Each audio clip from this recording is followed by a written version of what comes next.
anak-anak, sebelum kita merenungkan firman Tuhan, mari kita berdoa. Tuhan Yesus, berkati kami akan merenungkan firman-Mu. Tolong kami supaya kami mengerti dan dapat melakukannya. Dalam nama Tuhan Yesus, amin. Shalom anak-anak.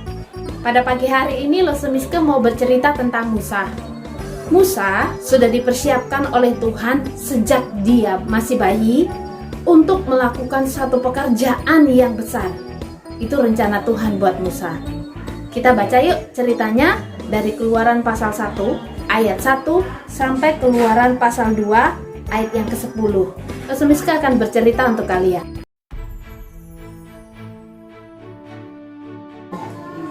Nah, anak-anak tentu masih ingat bagaimana Yakub dan keturunannya hidup tinggal di Mesir.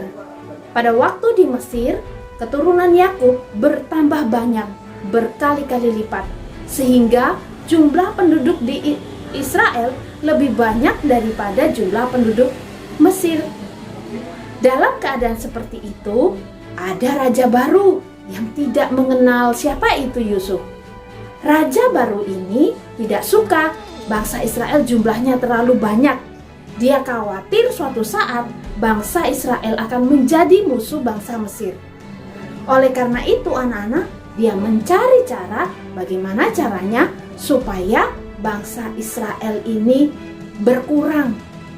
Cara yang pertama yang dia kerjakan adalah dia memaksa seluruh bangsa Israel untuk mengerjakan pekerjaan-pekerjaan yang berat, seperti membuat batu bata, membuat tanah liat, dan membuat gedung-gedung yang lain, bangunan-bangunan yang lain yang diinginkan oleh Raja Firaun saat itu. Mereka disuruh bekerja dengan sangat menderita. Tetapi walaupun begitu anak-anak, bangsa Israel tetap bertambah banyak. Raja baru ini masih khawatir, tapi dia tidak hilang akal. Dia punya cara yang kedua. Dia panggil bidan-bidan. Bidan ini adalah orang Ibrani atau orang Israel. Raja Firaun yang baru ini memerintahkan kepada dua orang bidan ini, bernama Sifra dan Pua. Dia mengatakan begini, nanti kalau ada ibu-ibu Ibrani atau ibu-ibu bangsa Israel yang melahirkan, dan kalau anaknya itu laki-laki, kalian harus membunuhnya. Kalau perempuan boleh hidup. Tetapi karena kedua bidan ini takut akan Tuhan, mereka tidak mau menuruti apa yang diperintahkan oleh Raja Firaun yang baru. Jadi mereka tetap menolong persalinan semua bayi-bayi bangsa Israel. Pada akhirnya jumlah bangsa Israel makin bertambah banyak lagi. Tapi rupanya anak-anak, raja baru ini tetap punya cara bagaimana caranya supaya menghabisi bangsa Israel. Cara yang ketiga adalah dia memerintahkan supaya setiap bayi-bayi Ibrani atau bayi-bayi Israel yang laki-laki sudah dilahirkan harus dibuang di Sungai Nil. Sekali lagi, kalau perempuan boleh hidup, kalau laki-laki dibuang di Sungai Nil. Nah anak-anak, dalam situasi yang sangat berbahaya ini justru lahirlah seorang anak laki-laki dalam keluarga Lewi. Nah pada waktu sang istri melahirkan, dan rupanya yang dilahirkan adalah seorang bayi laki-laki yang sangat tampan. Tentunya sang ibu tidak ingin membunuhnya atau membuang bayi itu ke Sungai Nil. Makanya sang ibu berusaha menyembunyikan bayinya di rumahnya selama 3 bulan. Tetapi karena sang bayi semakin besar, tentunya dia tidak dapat lagi disembunyikan. Tangisannya semakin keras, suaranya juga semakin keras. Oleh karena itu, sang ibu mencari cara bagaimana ya menyelamatkan anaknya. Kemudian sang ibu mengambil sebuah keranjang dilapisi oleh ter dan gala-gala. Bahan ini membuat keranjang itu anti air, airnya nggak masuk ke dalam keranjang. Kemudian sang ibu meletakkan bayinya di dalam keranjang dan meletakkan bayinya itu di Sungai Nil, di tepi Sungai Nil. Wah, mungkin anak-anak berpikir ya, kejam sekali ibunya meletakkan bayinya di Sungai Nil. Tapi sebenarnya tidak begitu. Justru di Sungai Nil itu menjadi tempat yang paling aman, yang tidak dikira oleh para prajurit Mesir pada waktu itu. Maka ibu itu menyembunyikan bayinya di sungai Nil. Dan anak-anak tahu, rupanya sang kakak perempuan yaitu Maryam mengikuti adiknya. Dia ingin mengetahui apa yang terjadi dengan adiknya. Tak lama kemudian anak-anak, putri Raja Firaun datang untuk mandi di sungai Nil bersama dengan para dayang-dayangnya. Pada waktu dia melihat ada sebuah keranjang, dia minta kepada pelayan-pelayannya untuk mengambilnya. Dan ketika waktu dia sudah membukanya, rupanya ada seorang bayi yang sangat tampan. Dia mengatakan begini, ini pasti bayi orang Ibrani atau bayi orang Israel. Nah, pada waktu dia melihat bayi itu, sangatlah dia mengasihi bayi itu. Dia berbelas kasihan dengan bayi itu. Kemudian sang kakak yang melihat dari jauh cepat-cepat menghampiri putri Raja Firaun. Dan dia bertanya kepada putri Raja Firaun, "Putri, haruskah aku memanggil seorang ibu penyusu untuk menyusukan bayi ini untukmu?" Ya, lalu sang putri menjawab, "Baiklah, cepat panggil." Kakak itu sangat senang dan dia segera memanggil ibunya. Ketika ibunya sudah bertemu dengan putri Firaun, putrinya berkata kepada sang ibu itu, "Ibu, susuilah anak ini untukku. Aku akan memberikan upah. Nanti kalau sudah besar aku akan mengambilnya." Wah, anak-anak, betapa senangnya sang ibu. Dia mendapat kesempatan untuk menyusui dan membesarkan anaknya.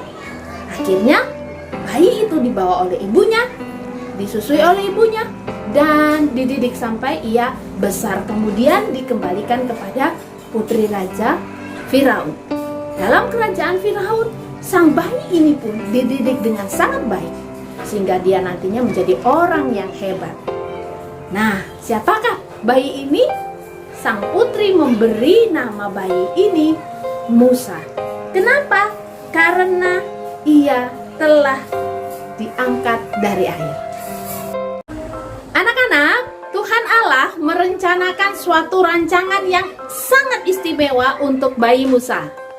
Tuhan merencanakan nanti kalau Musa sudah besar, dia akan menjadi pemimpin bangsa Israel yang membawa bangsa Israel keluar dari Mesir menuju ke tanah perjanjian, yaitu tanah Kanaan.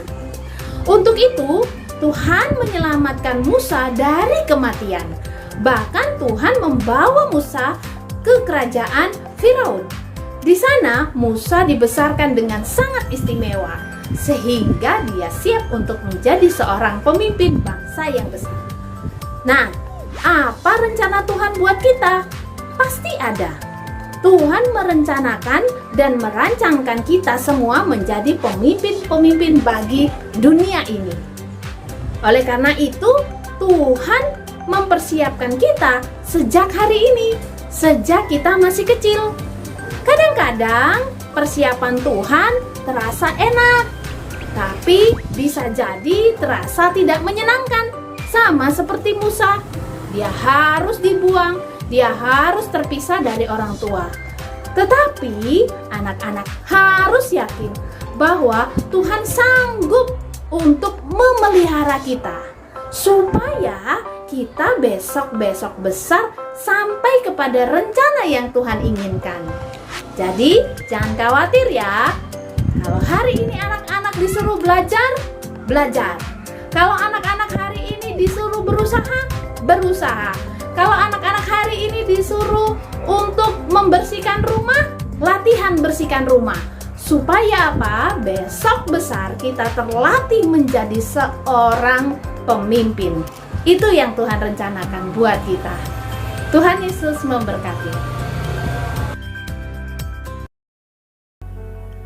Sepasang kakek dan nenek pergi berbelanja di sebuah toko souvenir untuk mencari hadiah buat cucu mereka. Kemudian mata mereka tertuju kepada sebuah cangkir yang cantik. "Lihat cangkir itu," kata si nenek kepada suaminya. "Kau benar, inilah cangkir tercantik yang pernah aku lihat," ujar si kakek. Saat mereka mendekati cangkir itu, tiba-tiba cangkir yang dimaksud itu berbicara. "Terima kasih untuk perhatiannya. Perlu diketahui bahwa aku dulunya tidaklah cantik. Sebelum menjadi cangkir yang dikagumi, aku hanyalah seonggok tanah liat yang tidak berguna. Namun suatu hari, ada seorang pengrajin dengan tangan kotor melempar aku ke sebuah roda berputar. Kemudian, ia mulai memutar-mutar aku hingga aku merasa pusing. "Stop, stop," teriakku. Tetapi orang itu berkata, "Belum." Lalu ia mulai menyodokku dan meninjuku berulang-ulang. "Stop, stop," teriakku lagi. Tapi orang ini masih saja meninjuku tanpa menghiraukan teriakanku. Bahkan lebih parah lagi, ia memasukkan aku ke dalam perapian. "Panas, panas," teriakku dengan keras. "Stop, cukup, cukup," teriakku lagi. Tapi orang ini kembali menyahut, "Belum."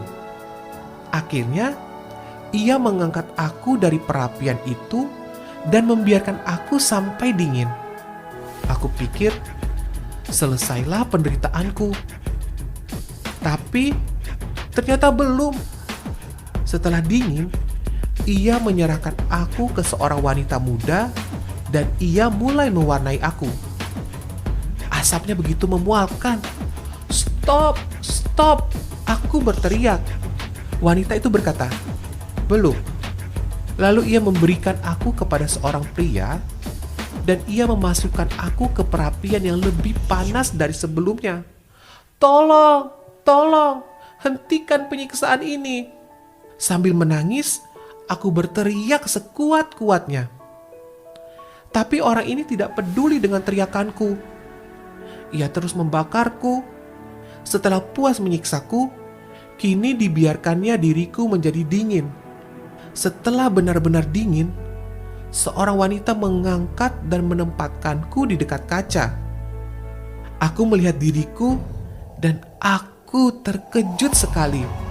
Hampir-hampir aku tidak percaya. Karena di hadapanku telah berdiri sebuah cangkir yang begitu cantik.